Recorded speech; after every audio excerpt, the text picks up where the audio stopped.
Hey guys, so how do you sell supplements on TikTok Shop? Well, it's going to be really simple, so just bear with me on this one. So, assuming that you've already have your supplement, branding with you, or you have it from a third-party supplier or whatever, if you are already traversing this, you know, platform itself, just go ahead and add the product details here, add a photo, and let's just scroll down here. You can add a photo here of your medicine or supplement, whatever. You can add details here.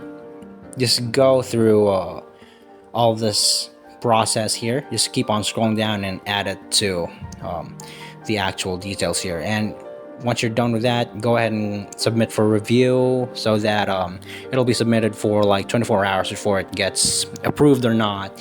And in this case, we are going to be adding some label here, so to say. So your marketing skills are going to be really important here on the label. You could use AI if you want to, but if you're a classic seller and if you have skills on actually selling stuff, just manually add the label. Cash on delivery is very important to know about this because it really ties on refund for your customers if you're basically on par with it. So that's just it.